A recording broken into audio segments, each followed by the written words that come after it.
सभी विद्यार्थियों को नमस्कार। मैं उमेश माथुर। आज अपन पढ़ेंगे अपकलनीयता। पिछली क्लास में आपने पढ़ा था सांतत्ता, कंटिन्यूटी।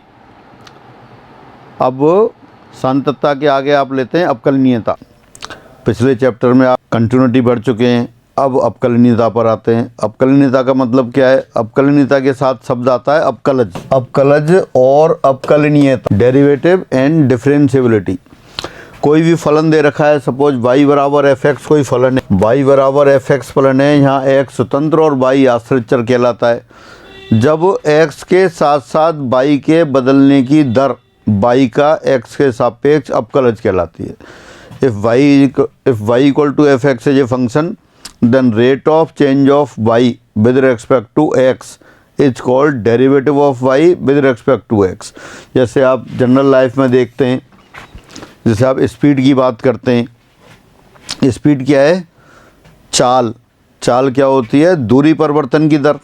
यानी कि जैसे आप एक पॉइंट ए से दूसरे पॉइंट बी पर जाना चाहते हैं और बी पर आप जिस रास्ते पर रोके जा रहे हैं वो उसका पथ कहलाता है। तो जो rate of change of distance है, दूरी परिवर्तन की दर है, वो चाल कहलाती है। तो दूरी परिवर्तन की दर वो चाल है आपकी। इसी तरह से सपोज कोई फंक्शन दे दिया आपको y बराबर पाई एक्स स्क्वायर। अब ये क्या है? सर्किल है। x त्रिज्या वाला सर्किल ले लिया आपने। x त्रिज्या वाले सर्किल का एरिया कितना होता है? y बराबर पाई एक्स स्क्वायर। अब आप x में परिवर्तन करते हैं, x में परिवर्तन के साथ साथ y में परिवर्तन होगा, तो y के जो बदलने की दर है, rate of change of y है, वो x के सापेक्ष y का अपकलज कहलाती है। दोबारा से, if y equal to f x is a function, then rate of change of y with respect to x is called derivative of y with respect to x। y की x के साथ साथ बदलने की दर y का x के सापेक्ष अपकलज कहलाती है। अब अपन एक जनरल फंक्शन लेके उसको देखते हैं। अपन लेते हैं फलन का अपकलज। मान लेते हैं सपोज y बराबर एफ एक्स एक गिवन फलन है, दिया हुआ फलन है।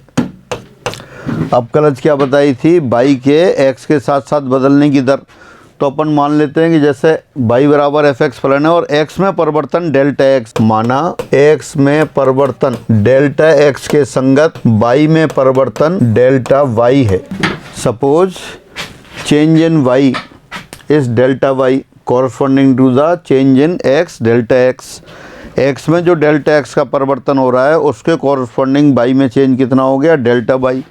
तो therefore y plus delta y plus delta y हो गया f of x plus delta x। y बराबर एफ एक्स आपने फलन लिया, x में परिवर्तन कर दिया डेल्टा x, y में परिवर्तन एज्यूम कर लिया आपने डेल्टा y। तो therefore y plus delta y बराबर x प्लस डेल्टा x हो गया। या नेट चेंज इन y में कितना परिवर्तन हुआ, ये या तो इससे इसको सब्ट्रैक्ट कर दें या इधर शिफ्ट कर दिया आपने, F x plus delta x minus y आएगा, y की जगह आपने एफ एक्स लिख दिया। ये तो क्या है आपका? जब x में डेल्टा x का परिवर्तन हुआ तब y में परिवर्तन डेल्टा y हो गया। लेकिन आपको तो निकालना है रेट परिवर्तन की दर। अब दोनों साइड क्या करते हैं अपन? डेल्टा x से डिवाइड कर देते हैं। डेल्टा x से लेफ्ट हैंड साइड में डिवाइड कर दिया और डेल्टा x से राइट साइड में डिवाइड कर दिया। ये average rate of change of y with respect to x आ गई। ये y में x के साथ बदलने की औसत दर आ गई। औसत दर कैसे आ गई? जैसे औसत चाल निकालते हैं आप। औसत चाल, एवरेज स्पीड। औसत चाल क्या होती है? औसत चाल होती है चली गई दूरी बटे लिया गया समय। चली गई दूरी, जैसे आप जयपुर से अजमेर जाते हैं 120 किलोमीटर है और 120 किलोमीटर आप 3 घंटे में जाते हैं, तो 1 घंटे में कितना चलेंगे? 40। तो ये आपकी एवरेज स्पीड हो गई। 120 किलोमीटर चले आप 3 घंटे में, तो 1 घंटे में कितना चलेंगे? 40 किलोमीटर। तो जो यूनिट समय में चलते हैं वही एवरेज स्पीड होती है। तो इसी तरह से यहाँ है डेल्टा x परिवर्तन, x में जब डेल्टा x परिवर्तन हुआ तो y में परिवर्तन कितना हुआ? Delta y। तो x में यूनिट परिवर्तन के साथ परिवर्तन कितना होगा? Delta y upon delta x। और जो इकाई परिवर्तन के साथ जो आ रहा है वही आपकी क्या है? एवरेज रेट हो गई। तो ये y की x के साथ बदलने की औसत दर हो गई। लेकिन आपको औसत दर थोड़ी लेना है, आपको तो हर पॉइंट पे रेट लेनी है। तो हर पॉइंट पे रेट लेनी है तो अपन क्या करते हैं, इसको ये अपन डेल्टा x को बहुत छोटा कर देते हैं। बहुत छोटा करने का मतलब क्या है कि अपन लिमिट ले लें डेल्टा एक्स टेंस टू 0। तो आपने यहाँ फिर क्या किया, लिमिट ले ली, taking limit delta x tends to 0। तो ये दोनों साइड आपने लिमिट लगा दी, limit delta x tends to 0। तो ये क्या हुआ, हर पॉइंट पे चेंज हो गया, और हर पॉइंट पे चेंज वही तो डेरिवेटिव है, तो यही आपका डेरिवेटिव आ गया। और इसको अलग से सिंबल दे दिया अपन ने d x of y, d y over d x. किसके बराबर आ गया ये, limit of f of x plus delta x minus f x upon delta x tends to 0। तो ये फलन y बराबर एफ एक्स का x के सापेक्ष अवकलज आ गया। इसको एफ डैश एक्स भी लिख सकते हैं आप, d y by d x तो लिखाइए, एफ डैश एक्स भी लिख सकते हैं। तो एफ डैश एक्स बराबर कितना हो गया, limit of f of x plus delta x, या एफ एच लिख दें, minus f x upon h S tends to 0। जो ऊपर लिखा है वही नीचे लिख दिया है, बस d y by d x को तो क्या लिख दिया आपने, एफ डैश एक्स लिख दिया। और limit of f of x plus h minus right side में जो डेल्टा एक्स था उसको एच लिख दिया है। तो किसके बराबर आ गया ये, एफ डैश एक्स बराबर limit of f of x plus h minus f x upon h S tends to 0। तो यही आपका डेरिवेटिव आ गया। अब परिभाषा क्या थी, बाई के एक्स के साथ साथ बदलने की दर, वो परिभाषा थी। तो ये आपका क्या हो गया, आपके पास फलन एफ एक्स का एक्स के सापेक्ष अवकलज हो गया। अब थोड़ा आगे बढ़ते हैं। अब इसी के आधार पे अपन एक फलन ले लेते हैं, जान पहचान वाला फंक्शन ले लेते हैं। कौन सा, जैसे x to the power n ले लेते हैं और x to the power n का x के सापेक्ष अवकलज निकालते हैं। फलन x to the power n का x के सापेक्ष अवकलज ज्ञात करो। तो ये बिल्कुल स्टेप बाय स्टेप जैसे पहले देख रहे थे उस तरह से ले लेते हैं। एज्यूम कर लेते हैं आप, सपोज y बराबर x to the power n। पहले आपने जनरल फंक्शन लिखा था, अब एक स्पेशल फंक्शन ले लिया x to the power n जान पहचान वाला। तो therefore y plus delta y हो जाएगा x plus delta x whole power n। और फिर net change in y, delta y कितना हो जाएगा, डेल्टा y हो जाएगा आपके पास x plus delta x whole power n minus x to the power n। या फिर इसको कर दिया delta y upon delta x से डिवाइड कर दिया, x plus delta x whole power n minus x to the power n upon delta x। लेकिन यहाँ आपको फिर डेरिवेटिव के लिए क्या करना है, delta x tends to 0 limit लेनी होगी, क्योंकि डेल्टा x हर पॉइंट पे चाहिए, बहुत छोटा होना चाहिए। तो अब delta x tends to 0 limit लेने पर तो क्या हो गया, delta y upon delta x limit of delta x tends to 0। Right side में आपने क्या लिख दिया इसको, यहाँ भी लिमिट लगा दी और थोड़ा चेंज करके लिख दिया, x plus delta x whole power n minus x to the power n upon delta x को लिख दिया x plus delta x minus x और डेल्टा एक्स टेंस टू 0। जब डेल्टा एक्स टेंस टू 0 होगा तो x plus delta x tends to x होगा। इसको आप ऐसे भी देख सकते हैं, x plus delta x tends to x, यानी लिमिट में तो आपने लिखा है डेल्टा एक्स टेंस टू 0, लेकिन दोनों तरफ अगर x लिख दें तो x plus delta x tends to x हो जाएगा। अब ये लिमिट तो आपकी जान पहचान की आ गई, आप याद करें। एक आपने लिमिट याद कर रखी है x to the power n minus a to the power n upon x minus a as x tends to a। ये किसके बराबर थी limit, n a to the power n minus 1 के बराबर थी। जो सीमाएं पड़ी थी वहाँ मानक सीमाओं के रूप में एक सीमा लिखी थी आपने। तो ये x के लिए तो x प्लस डेल्टा x हो गया और a के लिए x। तो फाइनली ये किसके बराबर आ गया अपने पास, ये बराबर आप लेफ्ट हैंड साइड पे तो आपने लिख दिया d y by d x और राइट साइड पे क्या आ गया, n x to the power n। तो therefore d x of x to the power n बराबर n x to the power n minus 1 आ गया। तो ये x to the power n का डेरिवेटिव हो गया। जब इस तरह से अपन डेरिवेटिव किसी फंक्शन का निकालते हैं तो ये कहलाता है परिभाषा के द्वारा अवकलन, डिफरेंशिएशन बाई डेफिनेशन, और यू कैन से डिफरेंशिएशन बाई फर्स्ट प्रिंसिपल भी कह देते हैं, डेल्टा मेथड भी कह देते हैं, AB इनिशियो मेथड भी कह देते हैं। तो मोस्ट पॉपुलर तो क्या है कि फर्स्ट प्रिंसिपल या परिभाषा के द्वारा अवकलन। तो जो आपने पहले पढ़ा था उसी परिभाषा की सहायता से आपने x to the power n का अवकलन निकाला। तो ये x to the power n का डेरिवेटिव क्या आ गया, n x to the power n minus 1 आ गया। अब आगे बढ़ते हैं। अब आप लेते हैं फलन का एक बिंदु पर अवकलज या फलन की एक बिंदु पर अवकलनीयता। तो अवकलनीयता पहले तो अभी बात कर रहे थे तो अवकलज था, अभी दोबारा से देखें एक बार। ये आपने लिखा था एफ एक्स और बाई बराबर एफ एक्स कह सकते हैं। बाई बराबर एफ एक्स के लिए d y by d x निकाला आपने। D y by d x कितना आया था, limit of f of x plus delta x minus f x upon delta x tends to 0। और इसी को फिर दोबारा लिख दिया था। दोबारा क्या लिखा था, एफ डैश एक्स, और एफ डैश एक्स क्या हो गया, ये लिमिट ऑफ, यही है, इसी को दोबारा लिख रहा हूँ, f of x plus h minus f x upon h S tends to 0। और अगर ये तो जनरल हो गया, अगर किसी पॉइंट पर देखना हो तो यहाँ की सहायता से अपन लिख सकते हैं x बराबर a पर। तो x बराबर a पर क्या आ जाएगा, f डैश a हो जाएगा। जहाँ जहाँ x है वहाँ a लिख देते हैं, f डैश a कितना आ जाएगा, limit of f of a plus h minus f a upon h S tends to 0, ये लिख सकते हैं। तो फाइनली दोबारा से देखें, पहले आपने किया फलन एफ एक्स का एक्स के सापेक्ष अवकलन, वो आया d y by d x बराबर limit of f of x plus delta x minus f x upon delta x tends to 0। इसी को दोबारा भी लिख सकते थे, d y by d x को एफ डैश एक्स लिख दिया, f dash x derivative of function f x, और क्या आ गया, limit of x plus h minus f x upon h S tends to 0। अगर ये किसी बिंदु विशेष पर लेना हो, x बराबर a पर लेना हो, तो जहाँ जहाँ x है वहाँ a लगा दिया, तो x बराबर a लिख दिया। तो एफ डैश a बराबर limit of f of a plus h minus f a upon h S tends to 0। एक दूसरी तरह से भी लिख सकते हैं इसको, और एफ डैश a बराबर लिमिट ऑफ ये f x minus f a upon x minus as x tends to a, ये लिख दिया। देखें ये दोनों सेम है क्या, अगर इसमें x बराबर a प्लस एच पुट करेंगे आप, तो x बराबर a प्लस एच पुट करेंगे तो ये आ जाएगा, और जब s टेंस टू 0 होगा तो x टेंस टू a है, या x टेंस टू a पर s टेंस टू 0 है, ये लिखें या ये लिखें, ये एक बिंदु पर अवकलन है। यहाँ अपन बात कर रहे हैं बिंदु पर अवकलनीयता की।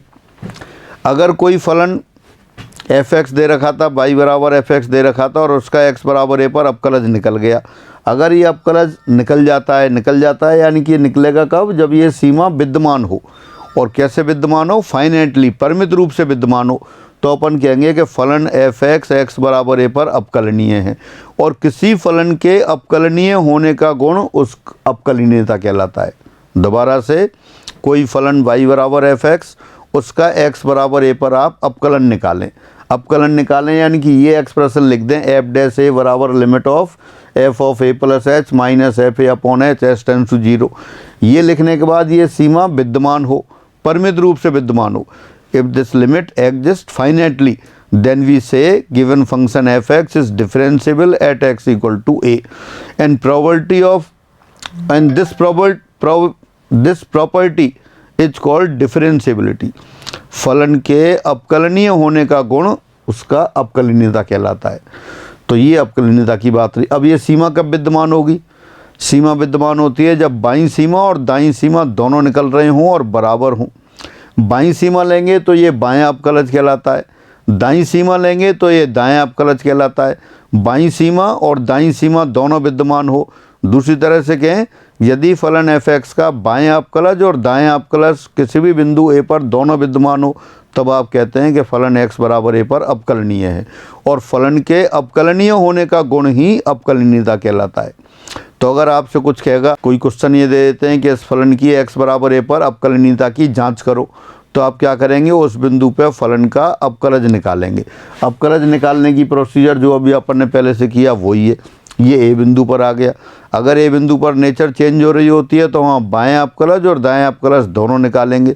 बायां अवकलज और दायां अवकलज दोनों निकल रहे हों और दोनों बराबर हों, तो अपन कहेंगे फलन एफ एक्स उस बिंदु पर अवकलनीय है। और अवकलनीय होने का गुण अवकलनीयता कहलाता है। अब एक एग्जाम्पल भी देखते हैं और आगे बढ़ते हैं। ये बाएं और दाएं अवकलज अपन लिख लेते हैं एक बार। फलन एफ एक्स के लिए पहले आप लिखते हैं राइट हैंड डेरिवेटिव दायां अवकलज। कैसे लिखेंगे दायां अवकलज? यहाँ लिख देंगे आर एफ डैश ए। फलन एफ एक्स के लिए एक्स बराबर ए पर पहले आप दायां अवकलज लिख रहे हैं, राइट हैंड डेरिवेटिव लिख रहे हैं, तो राइट हैंड डेरिवेटिव को आर ऑफ एफ डैश ए लिख दिया, या इसको सिंपली ऐसे भी कह सकते थे एफ डैश ए प्लस किसके बराबर आएगा? ये बराबर आता है आपके पास limit of f of a plus h minus f a upon h S tends to 0। यहाँ डेफिनेटली एच कैसा है? पॉजिटिव है। या इसको दूसरी तरफ पहले जो लिखा था एस टेंस टू 0 वहाँ पॉजिटिव नेगेटिव नहीं था, वहाँ बोथ साइड से था। यहाँ डेफिनेटली एच पॉजिटिव है। या इसको ऐसे भी लिख सकते हैं limit of f x minus f a upon x minus a as x tends to a plus. तो ये इसके दाएं अवकलज की बात रही। और अगर बाएं अवकलज लिखना चाहें इसी पे तो आप बाएं अवकलज भी लिख सकते हैं लेफ्ट हैंड डेरिवेटिव, या आप कह सकते हैं बाएं अवकलज। तो बाएं अवकलज के लिए लिखते हैं अपन L of f dash a किसके बराबर आएगा? Limit of f of a minus h minus f a upon minus h S tends to 0। H definitely positive है, एफ नीचे माइनस एच लिख दिया, एच पॉजिटिव है तो नेगेटिव साइन आ गया। या इसको दोबारा से कहते हैं इस तरह से लिख सकते हैं जो पहले लिखा है एफ डैश ए माइनस एफ डैश ए माइनस क्या आ जाएगा? लिमिट ऑफ दोनों सिंबल लिख सकते हैं f of x minus f a upon x minus a x tends to a minus. जब राइट हैंड लिमिट लिख रहे थे तब राइट हैंड लिमिट में तो क्या लिखा था? X tends to a plus, और लेफ्ट हैंड में क्या है? X tends to a minus. तो कोई भी फलन दे रखा हो उसका अवकलज निकालने के लिए बाएं अवकलज और दाएं अवकलज दोनों की आवश्यकता है। तो फलन अवकलनीय कब होगा? जब कोई भी फलन एफ एक्स दे रखा है एक्स बराबर ए पर, उसका बायां और दायां दोनों अवकलज परिमित रूप से विद्यमान हों और बराबर हों, तब वो इस पर अवकलज कहलाता है। तो ये अपन ने बाएं और दायां दोनों अवकलज लिखे। फिर आगे बढ़ते हैं। फिर यहाँ लिखा है अवकलज का विद्यमान ना होना। अभी कह रहे थे अवकलज का विद्यमान होना, तो अब ना होना, अगर वो परिभाषा संतुष्ट नहीं होगी तो ये अवकलनीय नहीं होगा, अवकलज विद्यमान नहीं होगा। तो यदि फलन एफ एक्स के लिए या तो राइट हैंड डेरिवेटिव एक्स बराबर ए पर लिख देता हूँ, एक्स बराबर ए पर right hand derivative of the function at x equal to a, या l of f dash a, या दोनों, या तो राइट हैंड डेरिवेटिव या लेफ्ट हैंड डेरिवेटिव, या दोनों यानी कि राइट हैंड डेरिवेटिव और लेफ्ट हैंड डेरिवेटिव विद्यमान ना हो, तब फलन क्या कहलाता है? तब फलन अवकलनीय नहीं होता। कोई भी फंक्शन दे रखा है उसका या तो राइट हैंड डेरिवेटिव नहीं निकल रहा हो, या लेफ्ट हैंड डेरिवेटिव नहीं निकल रहा हो, या दोनों नहीं निकल रहे हों, तब ये विद्यमान नहीं होगा। और फिर दूसरा, ये तो नंबर 1 हो गया, यदि राइट हैंड डेरिवेटिव और लेफ्ट हैंड डेरिवेटिव दोनों विद्यमान हो लेकिन बराबर ना हो, तब फलन एफ एक्स एक्स बराबर ए पर अवकलनीय नहीं होता। क्या बताया? पहले तो अपन बात कर रहे थे फलन के अवकलनीय होने की। फलन अवकलनीय होना जब फेल हो जाएगा तो वो अवकलनीय नहीं होगा। पहले क्या कहा था? कोई भी फंक्शन है एक्स बराबर ए पर, उसकी अवकलनीयता चेक करनी होती है तो कैसे करते हैं? उसका एक्स बराबर ए पर लेफ्ट हैंड डेरिवेटिव निकालें, राइट हैंड डेरिवेटिव निकालें, दोनों फाइनाइटली एग्जिस्ट करते हों और बराबर हों, तब वो अवकलनीय होगा। और ये जब भी फेल हो जाएगा तो अवकलनीय नहीं होगा। अभी अपन बात कर रहे हैं अवकलनीय अवकलज के विद्यमान ना होने की, नॉन एग्जिस्टेंस ऑफ डेरिवेटिव। अवकलज का, अच्छा ये तो अवकलज का विद्यमान होना था, अपन बात कर रहे हैं अवकलज के विद्यमान ना होने की। अवकलज विद्यमान कब नहीं होगा? अवकलज विद्यमान जब नहीं होगा जबकि या तो लेफ्ट हैंड डेरिवेटिव नहीं निकल रहा हो, या राइट हैंड डेरिवेटिव नहीं निकल रहा हो, या दोनों नहीं निकल रहे हों, तब विद्यमान नहीं होगा। और दोनों निकल रहे हों और बराबर ना हो तब भी विद्यमान नहीं होगा। या मैं हेडिंग चेंज कर देता हूँ, अवकलज का विद्यमान ना होना, non existence of A derivative. पहले विद्यमान होना देख लिया, अभी अवकलज का विद्यमान ना होना हो गया। अब एक क्वेश्चन करते हैं इस पे आप। फलन एफ एक्स बराबर x plus 1 when x less than 1, और ये आ जाता है आपका 3 minus x when x greater than equal to 1 कि x बराबर 1 पर अवकलनीयता की जांच करो। Discuss the differentiability of function f at x equal to 1। x बराबर 1 पर इसकी डिफरेंशिएबिलिटी चेक करनी है, उसको आपको डिस्कस करना है कि डिफरेंशिएबल है या नहीं है। तो देखिए अपन किस तरह से करेंगे। पहले राइट हैंड डेरिवेटिव ले लेते हैं। राइट हैंड डेरिवेटिव किस पॉइंट पर ले रहे हैं? 1 पर, यानी कि एफ डैश 1 प्लस, तो क्या आएगा? Limit of f of 1 plus h minus F1 upon h S tends to 0। क्या किया आपने? राइट हैंड डेरिवेटिव लिखा। अब राइट हैंड डेरिवेटिव उसको चेक करते हैं। फिर f of 1 plus h when x is greater than 1, greater than 1 पर नीचे वाली डेफिनेशन काम आएगी, तो वहाँ लिख देंगे 3 minus 1 plus h minus F1 यहाँ से वैल्यू आएगी 3 माइनस 1 2, तो ये 2 लिख दिया upon h S tends to 0। अब ये देखते हैं यहाँ 3 माइनस 1 2, 2 माइनस 2 0 हो गया, और minus h upon h, limit of minus h upon h S tends to 0, ये -1 के बराबर आ गया। This implies right hand derivative of function at x equal to 1 equal to -1 आ गया। अब अपन लेफ्ट हैंड डेरिवेटिव देखते हैं इसका। लेफ्ट हैंड डेरिवेटिव कितना आएगा? एफ डैश 1 माइनस, तो ये हो गया आपके पास limit of f of 1 minus h minus F1 upon minus h S tends to 0। जो पहले डेफिनेशन बताई हुई थी उसी को लिख दिया। पहले ए पॉइंट पर लिखी थी डेफिनेशन, अब 1 हो गया। अब यहाँ वैल्यू लिख देते हैं आप, f of 1 minus h means something less than 1, less than 1 पे ये वाली डेफिनेशन काम होगी। तो 1 minus h plus 1 minus F1 2 आ गया upon minus h S tends to 0। 1 2 minus 2 cancel, minus h upon h, ये 1 आ गया। तो देयरफॉर ये आ गया आपके पास एफ डैश, यानी कि left hand derivative at x equal to 1, तो ये 1 के बराबर आ गया। लेफ्ट हैंड डेरिवेटिव 1 आया है, राइट हैंड डेरिवेटिव -1 आया है, दोनों अलग अलग आए। इसका मतलब ये फलन x बराबर 1 पर अवकलनीय नहीं है। अब आप यहाँ लिख सकते हैं, since left hand derivative not equal to right hand derivative at x equal to 1, therefore given function is not differentiable at x equal to 1। इसका मतलब दिया फलन x बराबर 1 पर अवकलनीय नहीं है। तो ये आपने क्या किया? पहले फंक्शन की अवकलनीयता पढ़ी आपने डेफिनेशन, उसकी सहायता से एक क्वेश्चन किया। क्वेश्चन कैसे किया? x बराबर 1 पर डिस्कस करना था, उस पर राइट हैंड डेरिवेटिव निकाला, लेफ्ट हैंड डेरिवेटिव निकाला।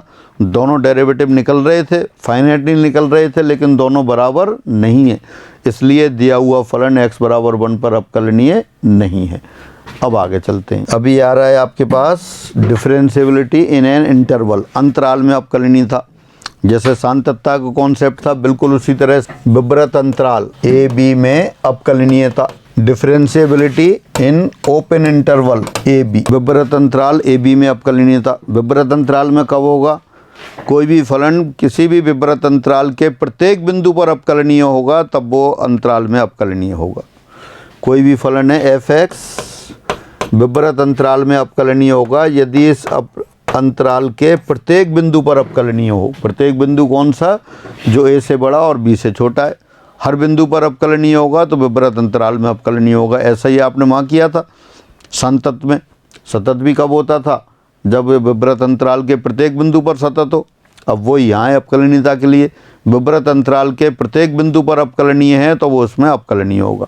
इसके बाद आते हैं अपन समृत अंतराल में अवकलनीयता। समृत अंतराल क्लोज इंटरवल ए बी में अवकलनीयता। Differentiability in close interval a b में अवकलनीयता। तो क्लोज इंटरवल में कैसे करेंगे आप? नंबर 1 फलन एफ एक्स विवृत अंतराल ए बी में सतत होना चाहिए, वो अवकलनीय होना चाहिए। फलन एफ एक्स समृत अंतराल ए बी में अवकलनीय कहलाता है यदि नंबर 1 यह विवृत अंतराल ए बी में अवकलनीय हो। Function f x is said to be differentiable in close interval a b. Number 1 it is differentiable in open interval a b. x बराबर a पर दाईं ओर से अवकलनीय हो, it is differentiable at x equal to a from right hand side. और number 3, x बराबर b पर बाईं ओर से अवकलनीय हो। दोबारा से, फलन f(x) समवृत्त अंतराल a b में अवकलनीय कहलाता है यदि यह विवृत अंतराल a b में अवकलनीय हो, x बराबर a पर दाईं ओर से अवकलनीय हो, x बराबर b पर बाईं ओर से अवकलनीय हो। Again function f(x) is said to be differentiable in close interval a b if number 1 it is differentiable in open interval a b, number 2 it should be differentiable at x equal to a from right hand side and at x equal to b from left hand side, तब ये differentiable होगा।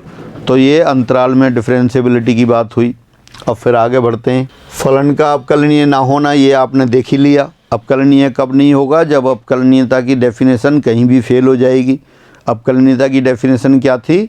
फलन f(x) x बराबर a पर अवकलनीय कहलाता है यदि x बराबर a पर उसका बायां और दायां दोनों अवकलज फाइनाइटली एग्जिस्ट करते हों, परिमित रूप से विद्यमान हों और बराबर हों। तो ये जब भी फेल हो जाएगा, या तो परिमित रूप से विद्यमान नहीं हो, या तो बायां विद्यमान नहीं हो, या दायां विद्यमान नहीं हो, या दोनों विद्यमान नहीं हो, तब ये अवकलनीय नहीं होगा।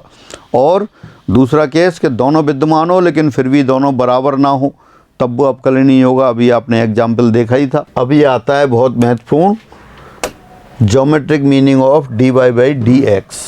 dy बाई dx का ज्यामितीय अर्थ। तो dy बाई dx के ज्यामितीय अर्थ से क्या मतलब है? तो एक तो आप पहले लर्न कर लो, प्रूफ की बात तो बाद की है, वैसे याद होगा पहले से, बहुत बेसिक टॉपिक है, बहुत समय से आप पढ़ रहे हैं। कोई भी फलन दे रखा है y बराबर f है, अगर ये y बराबर f(x) फलन है, इसका ग्राफ भी बना सकते हैं आप। ये ग्राफ है, इस फंक्शन के किसी पॉइंट पर डेरिवेटिव निकालें आप। जैसे इस पर पॉइंट दे दिया आपको a और आपका a पॉइंट पर डेरिवेटिव निकालो। अगर a पॉइंट पर डेरिवेटिव विद्यमान हो तो ज्यामितीय रूप से वो उस बिंदु पर खींची स्पर्शी की प्रवणता के बराबर होता है। जैसे ये पॉइंट लिया, इस पॉइंट पे अपन टेंजेंट ड्रॉ कर लेते हैं। ये पॉइंट हो गया a, x बराबर a पॉइंट दे दिया a comma F A, x का मान a, y का मान, यदि नाम दे देते हैं, इसका नाम क्या है? p पॉइंट है ये। यानी कि फलन y बराबर f(x) यदि बिंदु p पर अवकलनीय है तो p बिंदु पर अवकलज का मान dy by dx at p, dy by dx at p उस वक्र के बिंदु P पर खींची गई स्पर्शी की प्रवणता के बराबर होता है। Again dy by dx at point P is equal to the slope of tangent line drawn at that point to the curve. फलन y बराबर f(x) के किसी बिंदु पर अवकलज विद्यमान है तो ये अवकलज किसके बराबर होगा? उसके संगत जो वक्र है उसके उसी वक्र के उस बिंदु पर खींची गई स्पर्शी की प्रवणता के बराबर होगा। तो ये आपको याद करके रखना है। अब इसको अपन प्रूफ कर लेते हैं। मान लेते हैं, माना दिया फलन y बराबर f(x) है। y बराबर f(x) है, इसका ग्राफ भी ले लेते हैं आप। ये ग्राफ ले लिया आप। सपोज इनिशियली ये बिंदु P है, ये बिंदु P है और P पॉइंट के कोऑर्डिनेट आप ले लेते हैं x, y। P पॉइंट के कोऑर्डिनेट x, y हैं। तो यहाँ से परपेंडिकुलर डाल देते हैं x एक्सिस पर। तो ये जो डिस्टेंस है ये तो y के बराबर होगा और ये वाली डिस्टेंस है ये x के बराबर है। ये आप पहले से जानते हैं। ये m बिंदु लिखा है आपने, P बिंदु लिया, P पॉइंट के कोऑर्डिनेट x, y हैं, तो PM डिस्टेंस तो y होगी और OM डिस्टेंस क्या हो जाएगी? x हो जाएगी। अब अपन क्या है, x में परिवर्तन करते हैं, डेल्टा x, डेरिवेटिव की बात कर रहे हैं। dy बाई dx क्या होता है? Rate of change of y with respect to x। अगर अब x में थोड़ा परिवर्तन कर देते हैं डेल्टा x का, तो डेल्टा x का परिवर्तन करेंगे, मान लिया वो यहाँ आ गए और इस बिंदु पर आ गए Q बिंदु पर। ये Q बिंदु आ गया, ये N आ गया और यहाँ से यहाँ परपेंडिकुलर डाल देते हैं, सपोज ये R आ गया। तो Q पॉइंट के कोऑर्डिनेट क्या होंगे? Q पॉइंट, ये कर्व तो y बराबर f(x) दे ही रखा है आपको। ये यहाँ से यहाँ तक x था, डेल्टा x का परिवर्तन कर दिया तो ये Q पॉइंट का x कोऑर्डिनेट तो हो गया x प्लस डेल्टा x और y कोऑर्डिनेट हो जाएगा y प्लस डेल्टा y। ये Q पॉइंट आ गया आपका। तो अपन देखते हैं, चूंकि y बराबर तो क्या दे रखा था आपको? f(x) दे रखा था और dy बाई dx कितना होता है ये आपको पहले से पता है। dy बाई dx क्या लिखा था आपने? Delta y upon delta x tends to 0, इसको dy बाई dx लिखा था।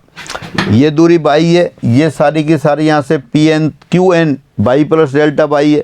अगर ये हटा दें तो ये वाली डिस्टेंस कितनी हो जाएगी, यहाँ से ये डिस्टेंस यहाँ से लेके यहाँ तक देखें आपको तो ये डेल्टा वाई डिस्टेंस दिखाई दे रही। तो डेल्टा वाई के लिए लिख देते हैं फिर आप डेल्टा वाई के लिए हो गया क्यू आर, और डेल्टा एक्स के लिए कौन सा हो गया पी आर। स्टार्टिंग से d y by d x आपने लिख रखा है पहले से delta y upon delta x tends to 0।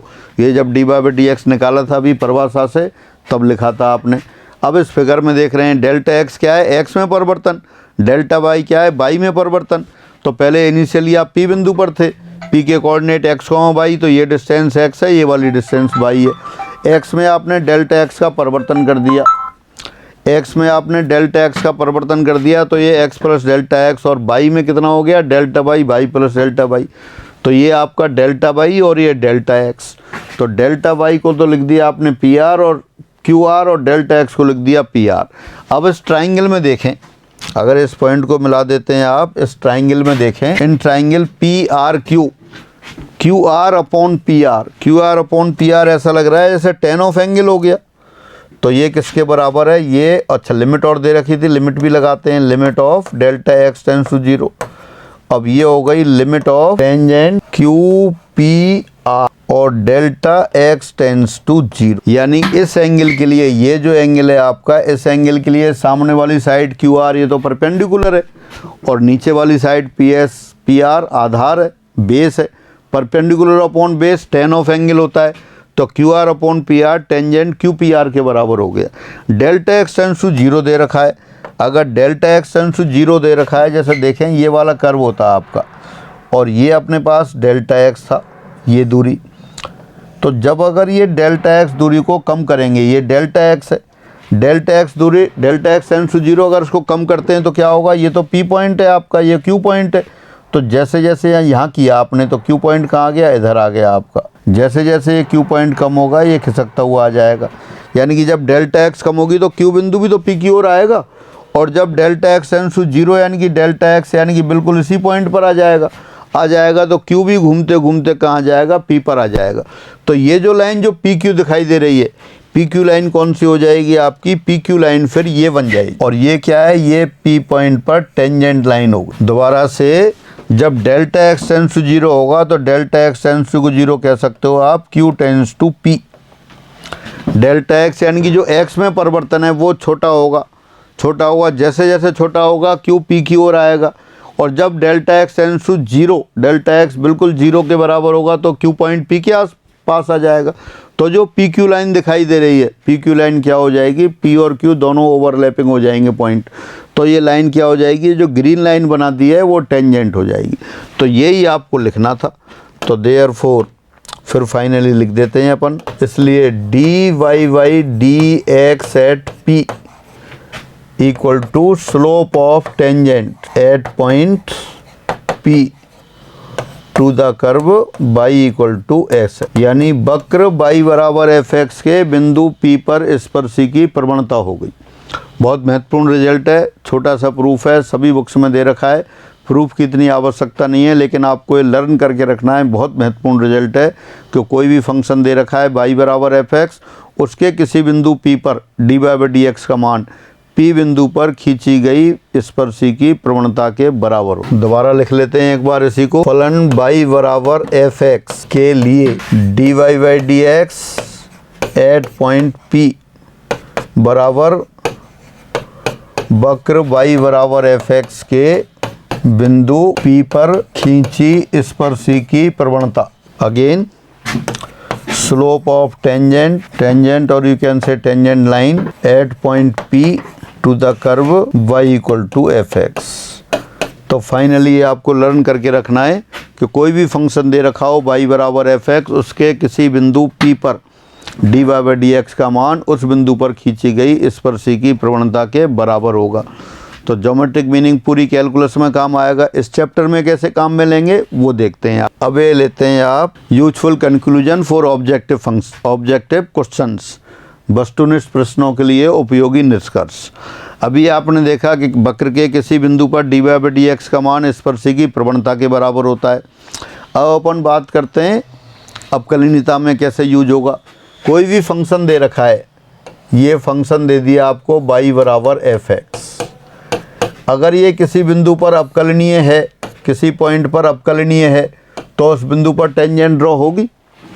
अब दूसरा क्वेश्चन, यदि इस वक्र के किसी बिंदु पर स्पर्शी विद्यमान ना हो, यदि फलन y बराबर fx के किसी बिंदु पर स्पर्शी विद्यमान ना हो, if there exist no tangent line at any point to the curve y equal to fx, तब क्या होगा।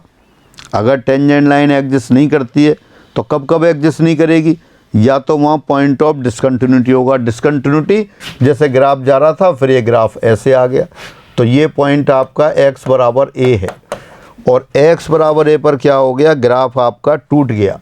यानी कि इस तरह से ये दिखाई दे रहा है आपको, यहाँ पर ग्राफ क्या है, ये गैप आ गया है इसमें। तो गैप आ गया तो यहाँ पर क्या है, टेंजेंट ड्रॉ ही नहीं होगी। यानी कि अगर फलन के किसी बिंदु पर स्पर्शी विद्यमान नहीं है, तो स्पर्शी विद्यमान नहीं है तो वहाँ क्या होगा, वो अपकलनीय नहीं होगा। और अपकलनीय नहीं होगा तो क्या होगा, या तो वो डिसकंटिन्यूटी वाला पॉइंट होगा, या एक ये एंगुलर पॉइंट होगा, सडन चेंज हो जाए। जैसे ये पॉइंट है, यहाँ पर क्या है, सडन चेंज हो गया। ये अपन कर्व जब ड्रॉ करते हैं, कर्व कैसे ड्रॉ करते हैं, जब अपन कोई भी कर्व है, कोई भी फलन है, उसका ग्राफ बनाना होता है, तो आप क्या करते हैं, ये x और ये y टेबल बनाते हैं। x की वैल्यू देते जाते हैं, x1 बाई 1, x2 बाई 2, इसी तरह से आगे चलते हैं, और आगे xn बाई n, जो भी सुविधाजनक स्थिति होती है उतने पॉइंट निकाल लेते हैं और उनको प्लॉट कर लेते हैं। फिर उन पॉइंट को मिलाते हैं। कैसे मिलाते हैं, फ्री हैंड से मिलाते हैं, मतलब कोई स्केल से नहीं मिलाते आप, फ्री हैंड से इस तरह से मुक्त हाथ से मिला देते हैं उनको। ये क्यों मिलाते हैं, कर्व स्मूथ बनता है। और स्मूथ क्यों बनता है, क्यों मिलाते हैं, क्योंकि जब भी कर्व चलता है तो x में छोटे परिवर्तन के लिए y में भी छोटा परिवर्तन होता है। यानी कि ये चेंजेज बहुत स्लो होते हैं, लेकिन कभी कभी क्या है, अचानक परिवर्तन हो जाए, सडन चेंज हो जाए, तेज़ी से परिवर्तन हो जाए, या तो कर्व ग्राफ जंप लगा के भग जाता है। जैसे y बराबर 10x देखा आपने, π/2 पर तो विद्यमान ही नहीं था, π/2 से पहले पॉजिटिव था और π/2 के बाद नेगेटिव हो गया। तो π/2 से पहले तो वो इन्फाइनाइट की ओर जा रहा था, और जैसे ही नेगेटिव हुआ π/2 क्रॉस करते ही तो जंप लगा के इन्फाइनाइट से माइनस इन्फाइनाइट पे आया। क्यों आया, क्योंकि सडन चेंज हो गया तो ग्राफ टूट गया। और कई बार जैसे ये ऐसे चेंज होता है, नेचर चेंज हो जाती है, तो ग्राफ टर्न हो जाता है। तो कर्व तो टर्न हो गया, लेकिन चूंकि स्लो चेंज चल रहा था, टेंजेंट टर्न नहीं हो पाती, तो यहाँ इस बिंदु पर स्पर्शी विद्यमान नहीं होगी। दोबारा से अपन ये डिफरेंशिएबिलिटी वाले चैप्टर में इसको डिस्कस कर रहे हैं, क्या यूज है। अगर कोई भी फलन दे रखा है y बराबर fx और उसके किसी बिंदु पर स्पर्शी विद्यमान ना हो, तो फलन अपकलनीय नहीं होगा। और स्पर्शी कब विद्यमान नहीं होगी, या तो पॉइंट ऑफ डिसकंटिन्यूटी हो, या वहाँ पर एक एंगुलर पॉइंट हो, कोणीय बिंदु हो। क्यों, कोणीय बिंदु पर यहाँ किधर बनाए टेंजेंट, ये तो अनसर्टेनिटी हो गई, कैसे भी टेंजेंट बना लें, तो टेंजेंट की डायरेक्शन फिक्स नहीं हो रही। इसका मतलब यहाँ भी स्पर्शी विद्यमान नहीं है, यहाँ भी विद्यमान नहीं है।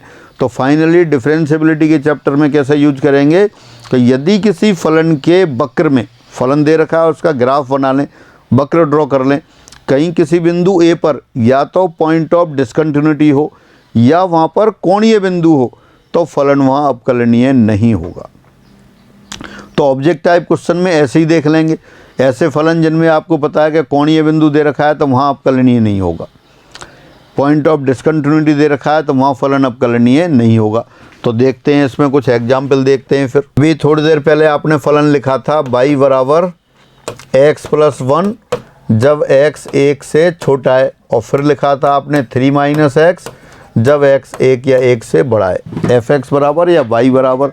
अब ये देखें y बराबर x+1 ये तो एक लाइन की समीकरण है, और y बराबर 3 - x ये भी लाइन की समीकरण है। इसकी प्रवणता 1 है, इसकी प्रवणता -1 है। x बराबर 1 पर कंटिन्यूस है, चेक कर सकते हैं आप। x बराबर 1 पर देखें, लेफ्ट हैंड लिमिट 2 आएगी, राइट हैंड लिमिट 2 आएगी, वैल्यू भी 2 आएगी, कंटिन्यूस तो है। लेकिन अभी आपने चेक किया था ये डिफरेंशिएबल नहीं है। लेकिन अब दूसरी तरह से भी चेक कर सकते हैं, इसको अपन ग्राफ ड्रॉ करते हैं। x बराबर 1 पर मान बता रहे हैं आप 2 है। 1 से पहले तो कैसी लाइन है जिसकी प्रवणता 1 है, तो इस तरह से जाएगी, और 1 के बाद प्रवणता -1 है, ये जाएगी। ये आपका y बराबर एफ एक्स का ग्राफ बन गया और ये पॉइंट कौन सा आ गया 1,2। तो जब आपने इसका ग्राफ बना लिया या ग्राफ आपको दे रखा हो तो आप देख के कह सकते हैं, चूंकि दिए फलन के ग्राफ में since in the graph of given function there is an angular point at x equal to 1, so it is not differentiable at x equal to 1।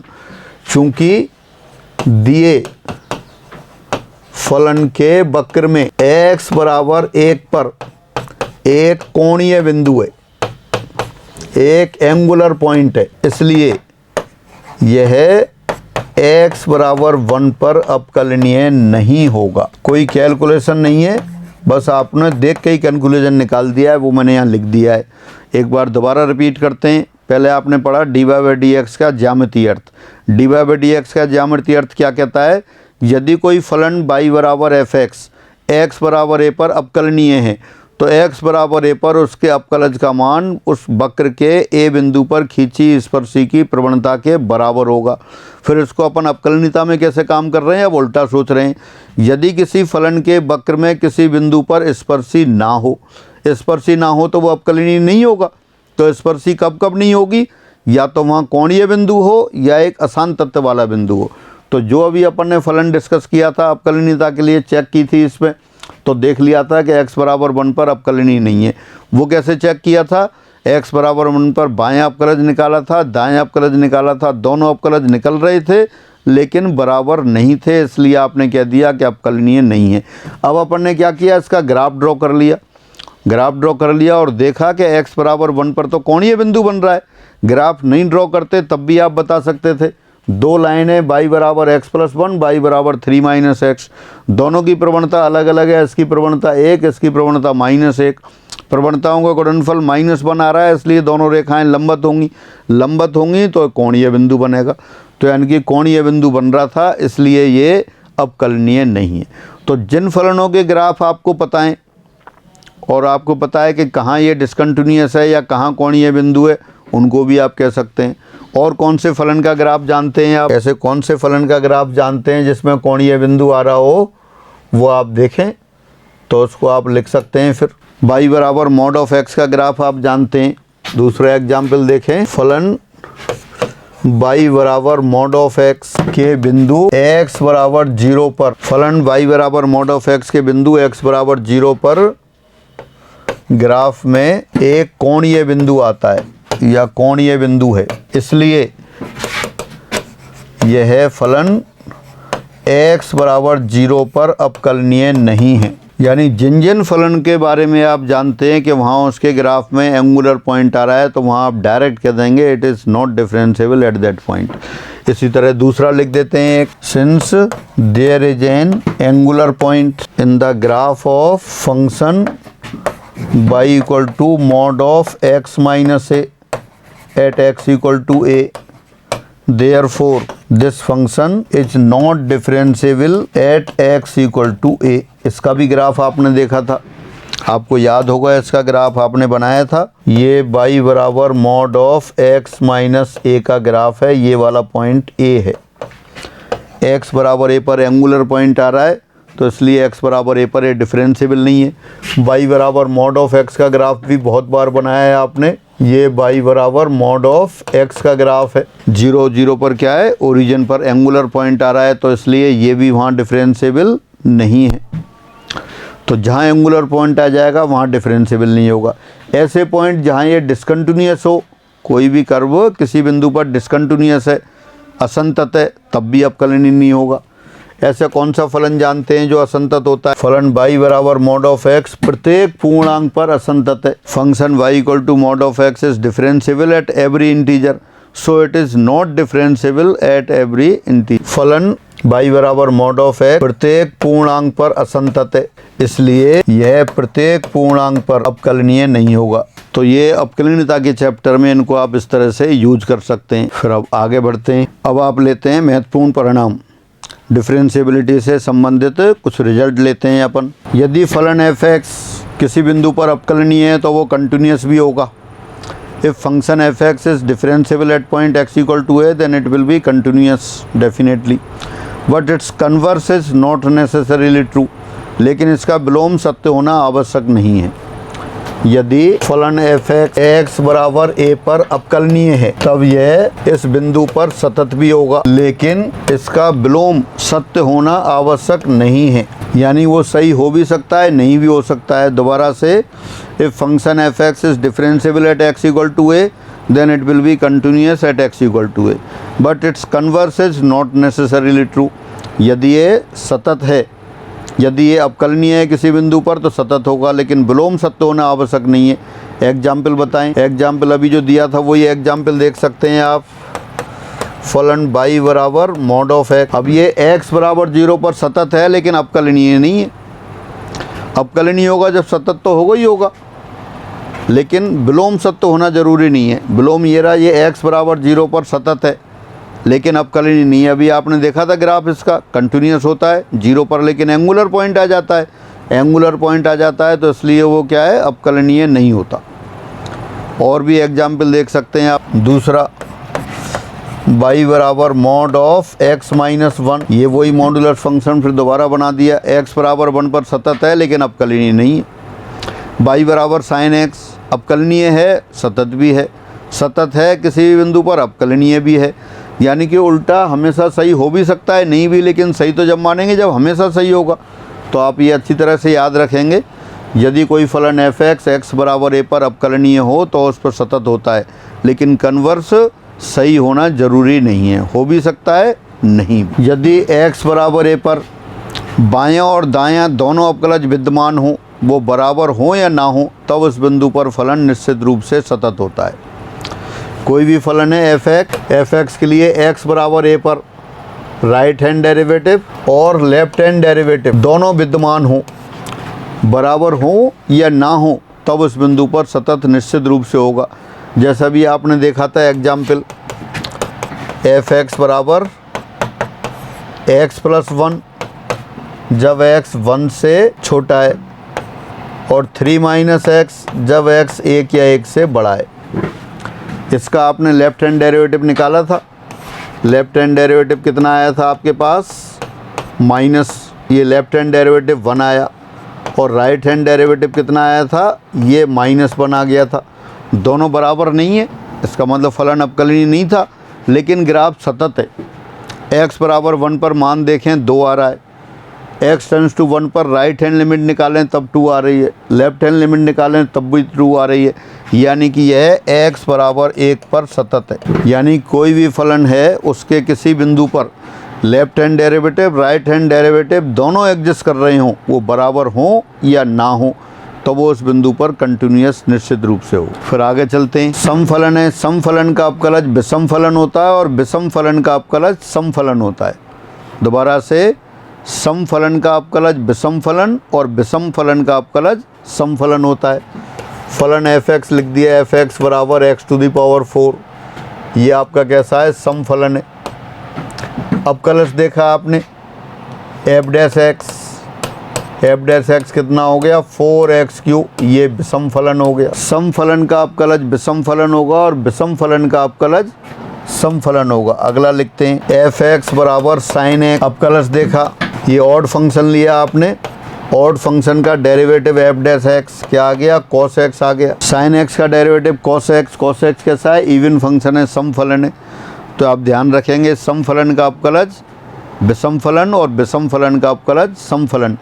Derivative of an even function is an odd function and derivative of an odd function will be an even function. हाँ, अगला लेते हैं, fourth, फलन f x बराबर x to the power m sine 1/x when x not equal to 0, और ये 0 when x equal to 0। अवकलनीय होगा जबकि x अवकलनीय होगा जबकि m ग्रेटर देन 1 होगा। अवकलनीय होगा जबकि m ग्रेटर देन 1 हो। एफ एक्स दे रखा है, ये कब डिफरेंशिएबल होगा, जब m ग्रेटर देन 1 हो। कंटिन्यूटी में भी पढ़ा था आपने, फंक्शन कंटिन्यूस कब होता था, जब m पॉजिटिव है। 0 के अलावा तो सभी जगह कंटिन्यूस है, सभी जगह डिफरेंशिएबल है, जीरो पर ये 1/x की वजह से ये कंटिन्यूस भी नहीं होता, डिफरेंशिएबल भी नहीं होता। लेकिन यहाँ लिखा है कि अवकलनीय होगा, डिफरेंशिएबल होगा कब, जब m ग्रेटर देन 1 होगा। कंटिन्यूस कब होता था, जब m पॉजिटिव होता था। तो ये चेक करते हैं आप। अब ये f'0 लिख लेते हैं। f'0 क्या होगा, limit of f(x) minus f(0) upon x minus 0 x tends to 0। f(x) आपके पास दे रखा है, वो लिख देते हैं। f(0) भी दे रखा है 0 और f(x) भी दे रखा है, ये लिख दिया आपने। x to the power m sine 1/x minus 0 upon x minus 0 x tends to 0। अब x to the power m नीचे वाले x से कैंसिल हो गया, तो एक इसके बराबर आ गया, limit of x to the power m minus 1 sine of 1/x x tends to 0। इसको आपने दो लिमिट में कन्वर्ट कर दिया, ऐसे ही पहले किया था। तो limit of x to the power m minus 1 when x tends to 0 into limit of sine 1/x as x tends to 0। Limit of sine 1/x x tends to 0 निश्चित रूप से 1 और -1 के बीच में होगा। A finite quantity between -1 and 1, -1 और 1 के मध्य परिमित राशि, -1 एवं 1 के मध्य परिमित राशि फाइनाइट क्वांटिटी। और ये यहाँ लिख देंगे 0। ये 0 कब लिखेंगे, ये 0 जब लिखेंगे जब m-1 ग्रेटर देन 0 होगा। क्यों, अगर पावर पॉजिटिव नहीं है तो 0 की पावर नेगेटिव होता तो 1/0 आ जाता, तो पावर पॉजिटिव होनी चाहिए। यानी फाइनली ये कितना हो गया आपके पास, 0 इंटू समथिंग 0 आ गया। कब, जब m ग्रेटर देन 1। आसान सा प्रूफ है, जैसे ही अपन ने पहले किया था। तो आपको प्रूफ की इतनी आवश्यकता नहीं है, प्रूफ सभी बुक्स में दे रखा है। जो भी बुक्स आपके पास हैं तो आप याद करके रखेंगे। महत्वपूर्ण रिजल्ट है कि फंक्शन f(x) बराबर x to the power m sine 1/x जब x 0 ना हो, और 0 जब x बराबर 0 हो। अवकलनीय होगा जब m 1 से बड़ा है, और कंटिन्यूस होगा जब m 0 से बड़ा है। अब आगे बढ़ते हैं आप। अवकलनीय फलनों के उदाहरण, अब कुछ एग्जाम्पल लिखते हैं आप। नंबर 1, y बराबर कांस्टेंट। जो भी पॉलिनोमियल फंक्शन है पहले लिखे थे आपने, उन्हीं को दोबारा लिख देते हैं। जो कंटिन्यूस थे पॉलिनोमियल वो अवकलनीय भी होते हैं। y बराबर कांस्टेंट लिखा, y बराबर कांस्टेंट, y बराबर x, y बराबर ax प्लस b, y बराबर x स्क्वायर, y बराबर ax square plus bx plus c, y बराबर a0 x to the power n plus a1 x to the power n minus 1 plus a2 x to the power n minus 2 and so on an minus 1 x plus an। तो ये जो function है सारे क्या हैं, ये polynomial expression है, हर जगह अवकलनीय होते हैं। यहाँ कौन से फलन लिख रहे हैं अपन, जो सर्वत्र अवकलनीय है, एवरीवेयर डिफरेंशिएबल है। फिर दूसरा लेते हैं, y बराबर साइन x, y बराबर कॉस x, ये सर्वत्र अवकलनीय होते हैं, सभी रियल नंबर पे परिभाषित हैं। आप ग्राफ से भी देख सकते हैं, ग्राफ इनमें कहीं भी कोई एंगुलर पॉइंट नहीं आता है, कहीं कोई पॉइंट ऑफ डिसकंटिन्यूटी नहीं है, इसलिए ये सभी जगह अवकलनीय है। y बराबर e to the power x, y बराबर e to the power minus x, y बराबर a to the power x, a positive है डेफिनेटली। तो ये सारे ग्राफ आप देख सकते हैं, पूरे रियल लाइन पर वो दिखाई देते हैं और कंटिन्यूस है, कहीं भी कोई एंगुलर पॉइंट नहीं है। y बराबर e to the power x plus e to the power minus x, y बराबर e to the power x minus e to the power minus x। दो अवकलनीय फलन है तो उनका योग और अंतर वो भी अवकलनीय फलन होता है। तो ये सारे कैसे हो गए, अवकलनीय फलन हो गए। कुछ ऐसे होते हैं जो अपने प्रांत में अवकलनीय, अपने प्रांत में अवकलनीय फलन, function differentiable in their domain. y बराबर लॉग ऑफ x कहाँ परिभाषित है, पॉजिटिव x के लिए, x पॉजिटिव होगा जब ही परिभाषित है, तो इसलिए जहाँ जहाँ परिभाषित है वहाँ अवकलनीय है। y बराबर tan x, y बराबर cot x, ये जहाँ जहाँ परिभाषित हैं, y बराबर sec x, y बराबर cosec x, इनके जो डोमेन है tan x और sec x का डोमेन कौन सा है, सारे रियल नंबर में से वो वाले पॉइंट घटा देते हैं जहाँ cos x 0 होता है, sin x upon cos x आता है, tan x में cos x जहाँ जहाँ 0 है वहाँ परिभाषित नहीं है, वो पॉइंट हटा दो तो हर जगह आपके ये डिफरेंशिएबल हैं। तो दो तरह के डिफरेंशियल फंक्शन बताए, functions which are everywhere differentiable, everywhere यानी for all x belongs to r, और एक अपने प्रांत में डिफरेंशिएबल फंक्शन। और जो जो फंक्शन आपको दिखाई दें उनको आप इस लिस्ट में बढ़ा देंगे। Functions which are not differentiable, फलन जो अवकलनीय नहीं है, तो वो फलन देख सकते हैं आप, y बराबर 1/x, x बराबर 0 पर अवकलनीय नहीं है, y बराबर e⁻1/x, ये भी x बराबर 0 पर नहीं है, y बराबर sin of 1/x, ये भी x बराबर 0 पर अवकलनीय नहीं है। जहाँ जहाँ डिसकंटिन्यूअस थे फंक्शन, जो डिसकंटिन्यूअस थे वो सारे फंक्शन अपन लिखते जा रहे हैं x बराबर 0 पर, ये सारे फंक्शन कहाँ हैं, x बराबर 0 पर अवकलनीय नहीं है। फिर दूसरा देखते हैं, y बराबर 1/x माइनस a, x बराबर a पर, y बराबर e⁻1/x माइनस a, x बराबर a पर। जो डिसकंटिन्यूअस फंक्शन आपने लिखे थे वो सारे अवकलनीय नहीं है, जहाँ अवकलनीय है वो डिसकंटिन्यूअस है, वहाँ ही डिफरेंशिएबल नहीं है। y बराबर sine of 1/x minus a, x बराबर a पर, y बराबर mod of x minus a upon x minus a, x बराबर a पर, ये अवकलनीय नहीं है। और लिख सकते हैं कुछ एग्जाम्पल, y बराबर मॉड ऑफ x बराबर 0 पर, जहाँ एंगुलर पॉइंट बन गया वहाँ ही वो अवकलनीय नहीं है। y बराबर mod of x minus a, x बराबर a पर, y बराबर mod of x minus a plus mod of x minus b, x बराबर a और x बराबर b पर। Mod of x minus a x बराबर a पर अवकलनीय नहीं है, mod of x minus b x बराबर b पर अवकलनीय नहीं है। y बराबर बॉक्स ऑफ x प्रत्येक पूर्णांक पर, y बराबर x इन करली ब्रैकेट्स, या कह सकते हैं y बराबर x minus box of x, ये भी कहाँ होगा, प्रत्येक पूर्णांक पर अवकलनीय नहीं है। तो ये उन फलनों के एग्जाम्पल रहे जो अवकलनीय नहीं हैं। तो अवकलनीयता में कुछ बहुत ज़्यादा चीज़ें नहीं है, सिर्फ अवकलनीयता की परिभाषा वो आपने पढ़ ली। फलन कब अवकलनीय होता है, जब उसके बाएं, आप जिस बिंदु पर अवकलनीयता चेक करनी हो उस बिंदु पर बायां और दायां दोनों अवकलज फाइनाइटली विद्यमान हो और बराबर हों। फेल हो जाता है तो अवकलनीय नहीं होता। तो अवकलनीयता में और ज़्यादा चीज़ें पढ़ने की नहीं है, इसमें यही। अब आप कंटिन्यूटी और डिफरेंशिएबिलिटी दोनों के क्वेश्चंस करेंगे जो आपको सीट दे रखी है उनकी सहायता से, और दोनों के क्वेश्चन करने के बाद फिर आप प्रॉब्लम पूछेंगे। तो आज की क्लास में इतना ही। सभी को नमस्कार।